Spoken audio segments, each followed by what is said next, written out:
चलिए, so good morning everyone, how are you? We are fine. चल, कल हमने कौन सा टेंस सीखा था? Past continuous tense. I hope आप सब लोगों को आ गया होगा बनाना। यस, चल आज चलते हैं हम नेक्स्ट टेंस पर। कौन सा है next? Past perfect. Past perfect tense है कि नहीं? Past perfect tense. तो भाई साहब, पास्ट परफेक्ट टेंस की क्या कहानी है? पहले तो यहाँ समझो, लिखना बाद में, पहले समझना है। समझने के बाद में लिखा जाएगा तो बेटर रहेगा, ठीक है? या साथ ही साथ लिखोगे और साथ ही साथ समझने की कोशिश करोगे तो कुछ भी समझ में नहीं आएगा, सिर्फ लिखना ही लिखना रह जाएगा। पहले समझो कि पास्ट परफेक्ट टेंस का प्रयोग कहाँ किया जाता है, कैसे करते हैं, क्यों करते हैं। तो भाई साहब, पास्ट का बताया आपको कि वो चीजें, वो बातें, वो काम जो हमारा बीत चुका होता है, यानी जिसे हम निकल जाता है, यानी जो हम प्रेजेंट में जो काम करते हैं वो थोड़े समय बाद में क्या होता है, पास्ट में पहुंच जाता है कि नहीं? अब इसमें आया पास्ट परफेक्ट। तो भाई साहब, हमारा कोई वर्क क्या है, पास्ट में ही कंप्लीट हो जाए। यस, जैसे मैं आपसे कहूं कि वह जा चुका था, मतलब उस टाइम पे वो गया। यस, वह आ चुका था, मतलब जिस समय वो आ रहा था या आने वाला था वो आ चुका था, मतलब उसका आने का जो वर्क था वो कंप्लीट हो गया था। तो वो हमारा क्या है, पास्ट में कोई भी वर्क हो वो पास्ट में ही कंप्लीट हो जाए तो वो क्या होता है, पास्ट परफेक्ट टेंस में होता है।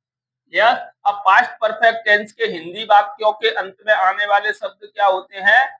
चुका था, यस, चुका था, चुकी थी, चुकी थी, चुके थे, चुके थे, यस, आ था, आ था, ई थी, ये थे, ईटीसी। यस, कैसे? चुका था, चुकी थी, चुके थे, आ था, ई थी, ये थे, ये हमारी क्या है, पहचान है, जो किसी भी हिंदी वाक्य के अंत में आते हैं। जैसे सेंटेंस आपके बीच में आ जाए कि जैसे वह खाना खाना खा चुका था, वह खाना खा चुका था, वह खाना खा चुका था। पहले समझ लो, उसके बाद लिख लेना।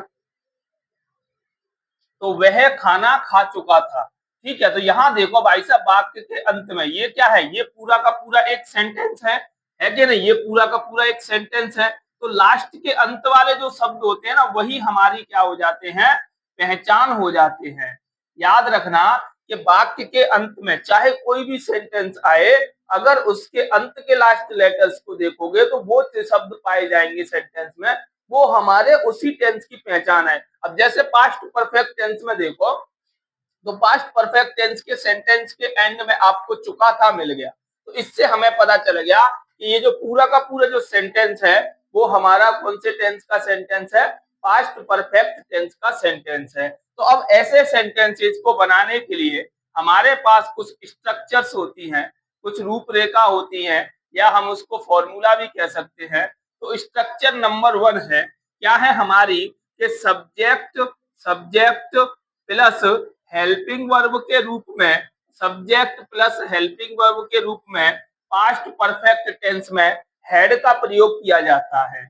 उसके बाद प्लस मेन वर्ब की थर्ड फॉर्म, मेन वर्ब को मैं एम और वी से रिप्रेजेंट कर रहा हूं, मेन वर्ब की थर्ड फॉर्म प्लस ऑब्जेक्ट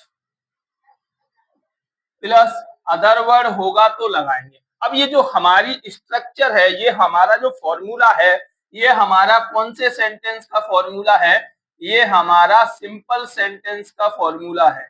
कौन से सेंटेंस का है? सिंपल सेंटेंस, अर्थात हम इसको ऐसा भी कह सकते हैं, अफर्मेटिव सेंटेंस। कौन सा सेंटेंस है? अफर्मेटिव सेंटेंस कह लो या सिंपल सेंटेंस कह लो, यानी साधारण वाक्य। ठीक है।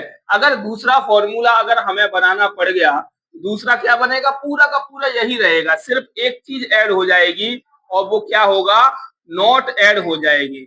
सब्जेक्ट प्लस हेल्पिंग वर्ब अपनी जगह पे रहेगी, हेड प्लस नॉट लग जाएगा तो हेड नॉट हो जाएगा।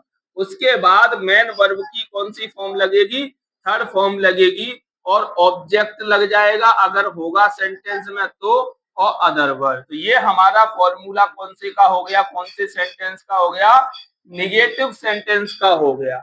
अगर मुझे तीसरा फॉर्मूले की जरूरत पड़ेगी तो मैं इस दूसरे में से तीसरा बना सकता हूं, हेल्पिंग वर्ब को पहले ले आऊंगा और सब्जेक्ट को बाद में। तो हेल्पिंग वर्ब हेड है, हेड पहले आ जाएगा, उसके बाद में सब्जेक्ट, उसके बाद में क्या आ जाएगा, मेन वर्ब की थर्ड फॉर्म, क्या आएगा, मेन वर्ब की थर्ड फॉर्म आ जाएगी। और ये पूरा का पूरा ऐसा object and plus other word, क्या होगा, अदर वर्ड, यस। और लास्ट में क्या ऐड हो जाएगा, क्वेश्चन मार्क। तो ये कौन सा फॉर्मूला हो गया, ये हो गया हमारा इंटेरोगेटिव सेंटेंस। कौन सा सेंटेंस हो गया, इंटेरोगेटिव अर्थात प्रश्नवाचक, जिसमें हम क्वेश्चन पूछा जाएगा।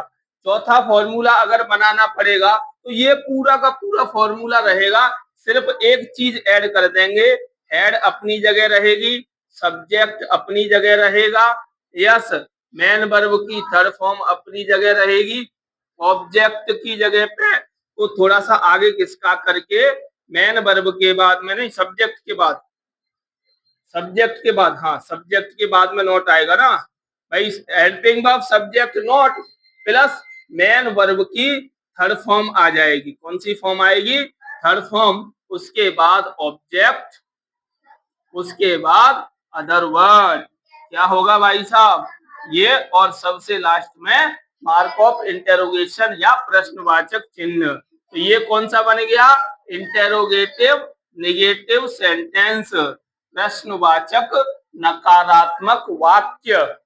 तो had, subject, not, main verb की third form, object, other word और लास्ट में क्वेश्चन मार्क। समझ में आया, तो ये हमारे चार फॉर्मूले हैं। तो अब हम एक ही सेंटेंस को चार रूप में बनाएंगे, यानी चार तरीकों से बनाएंगे या चार फॉर्मूले से बनाएंगे। अब हमारा जो सब्जेक्ट होंगे, सब्जेक्ट है, पहले एक फॉर्मूले को समझ लो, सब्जेक्ट को क्या बोलते हैं, सब्जेक्ट को कर्ता बोलते हैं। और आपको ये पहले से ही पता है कि सब्जेक्ट क्या होता है, सब्जेक्ट वही होता है जो सेंटेंस के अंदर काम करने का काम करता है, यस, काम को अंजाम तक पहुंचाता है, वही हमारा सब्जेक्ट होता है। अब सब्जेक्ट कौन कौन से होते हैं, आई, वी, यू, दे, ही, सी और इट और नेम।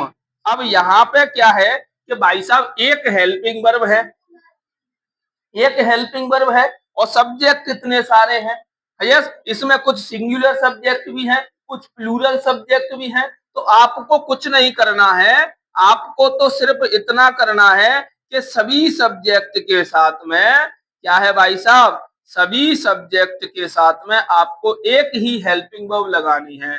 सभी सब्जेक्ट्स के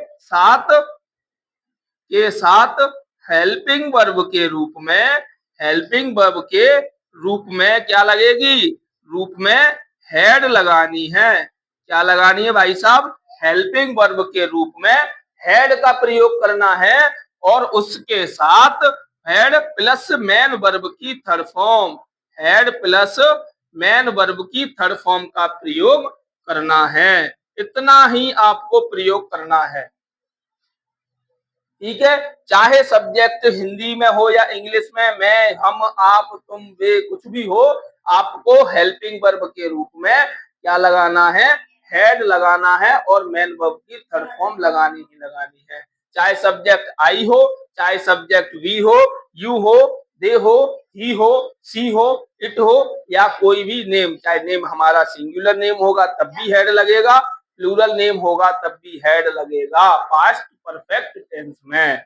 समझ में आ गया, सिर्फ हेड तो लगाना ही लगाना है और मेन वर्ब की थर्ड फॉर्म भी लगानी है, ठीक है। अब देखो इतना समझ में आ गया, मोस्ट इंपोर्टेंट चीजें हैं। अब आ जाते हैं हम बनाने पर। तो उदाहरण में अगर हम बात करें एग्जाम्पल में, तो एग्जाम्पल से क्या करें। और हाँ, एक चीज और मैं आपको बता देता हूँ कि भाई साहब ऑब्जेक्ट और अदर वर्ड, ऑब्जेक्ट और अदर वर्ड में अक्सर आप लोग पूछते हो कि सर ये कहाँ है।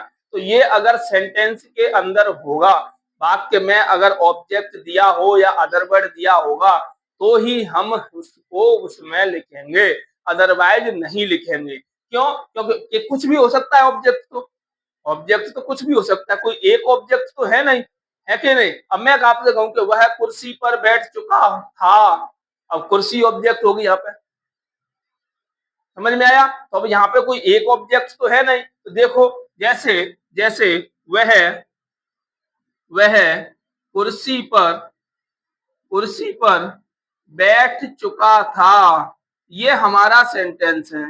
वह कुर्सी पर बैठ चुका था, तो वह आ गया है।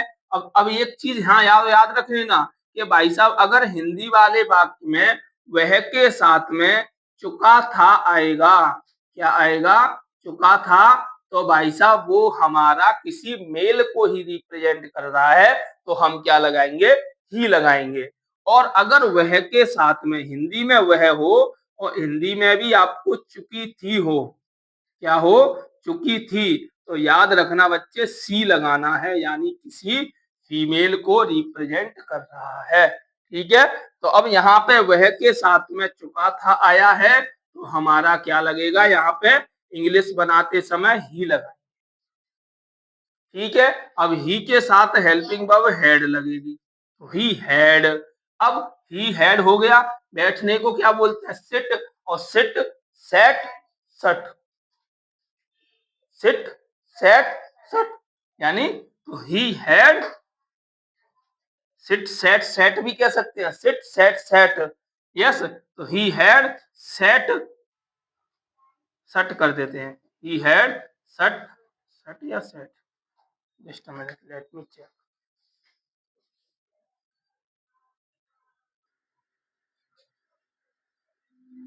क्या होगा भाई साहब? He had. अब बैठने को क्या है? Third form set, S A T, set. He had set. पर के लिए ऑन, क्योंकि यहाँ पे पर अब कुर्सी पर है, तो कुर्सी के नीचे तो नहीं बैठ रहा ना, ऊपर बैठ रहा है, ऊपर, तो ऑन लगा देंगे। On the chair, on the chair, he had set on the chair. समझ में आया। अब ये हमारा अफर्मेटिव। नेगेटिव बनाएंगे तो पूरा सेंटेंस ऐसा का ऐसा ही रहेगा, सिर्फ चेंज होगा, कुछ भी चेंज नहीं करना है, कुछ भी हटाना नहीं है, सिर्फ ऐड करना है। तो ही हैड नॉट सेट, यहां से पूरा लिख लो, set on the chair, he had set on the chair. अगर मुझे इसको इंटेरोगेटिव बनाना है तो क्या वाले वाक्य, तो क्या करूंगा मैं? हेल्पिंग वर्ब को सब्जेक्ट की जगह और सब्जेक्ट को हेल्पिंग वर्ब की जगह सिर्फ इंटरचेंज कर देंगे। तो क्या करना है मुझे?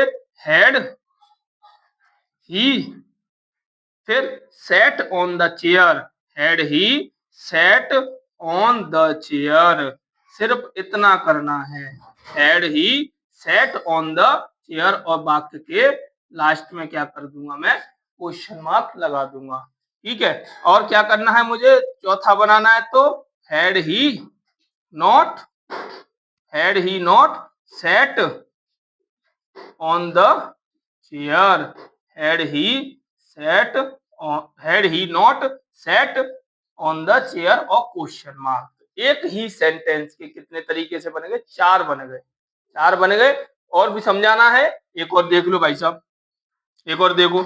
जैसे दूसरा सेंटेंस है कि वे कहानी वे कहानी नहीं लिख चुके थे, वे कहानी नहीं लिख चुके थे, वे कहानी नहीं लिख चुके थे। ठीक है। तो अब नहीं वाला है, तो वे के लिए क्या लगाएंगे? इंग्लिश में दे, और दे के साथ हैड, और लिखने की थर्ड फॉर्म क्या होती है? रिटर्न। तो write, wrote, written, they had written yes story. अब अगर मुझे नेगेटिव बनाना है पहले, तो मैं नेगेटिव बना, they had not return story, they had not return story, story में कहानी, नेगेटिव बना दिया। अब इसमें से मैं अफर्मेटिव भी बना सकता हूँ, इंटरोगेटिव, नेगेटिव चारों बना सकता हूँ। तो पूरा हट जाएगा, सिर्फ नॉट हटेगा, बाकी पूरा लिख जाएगा। तो they had written story, they had written story, खत्म कहानी। इंटरोगेटिव बनाऊंगा तो हेल्पिंग वर्ब पहले आ जाएगी, हैड दे पूरा written story, had they written story. देखा भाई साहब कितना सिंपल है। यस, अगर मुझे इसको निगेटिव बनाना पड़ गया तो had they not written story, yes, और लास्ट में क्वेश्चन मार्क। तो हम एक ही सेंटेंस के कितने तरीके से बना सकते हैं? 4 तरीके से बना सकते हैं। ठीक है, तो अब क्या करना है आपको, इसको पूरा एक बार नोट कर लेना है। नोट करने के बाद में फिर इसको एक बार अच्छे से पढ़ना है। पढ़ने के बाद में फिर ये जो प्रैक्टिस के मैं आपको कुछ सेंटेंसेज दे रहा हूँ, वो आपको क्या करना है, कन्वर्ट करना है। Yes, practice material. तो भाई साहब प्रैक्टिस के लिए आपको कुछ मटेरियल है, तो 1 के 4 बनाने हैं। जैसे क्या राधा खाना, या कुछ और लगा था, क्या राधा सड़क पर खड़ी हो चुकी थी, हो चुकी थी, क्या राधा सड़क पर खड़ी हो चुकी थी। दूसरा है, क्या आपने क्या आप मंच पर मंच पर मंच पर गाना नहीं गा चुके थे, क्या आप मंच पर गाना नहीं गा चुके थे, और क्वेश्चन मार्क। यस, और क्या, ऐसा कर दो, वह स्कूल स्कूल नहीं आ चुका था, वह स्कूल नहीं आ चुका था। या चौथा है कि वे दोस्तों के साथ दोस्तों के साथ बगीचे में बगीचे में नहीं टहल चुके थे, वे दोस्तों के साथ बगीचे में नहीं टहल चुके थे। ठीक है, पांचवा है, हम हम पानी नहीं पी चुके थे, हम पानी नहीं पी चुके थे। ठीक है, अब ये पहले आपको इसको पूरा नोट करना है। नोट करने के बाद में क्या करना है भाई साहब, इसको एक बार अच्छे से पढ़ना है, समझना है। फिर उसके बाद में आपको प्रैक्टिस के लिए सेंटेंसेस को बनाना है 1 के 4, और फिर चेक कराना है। ओके, बराबर से पहले नोट करो, नोट करके पढ़ो, समझो, कोई डाउट हो यू कैन आस्क मी।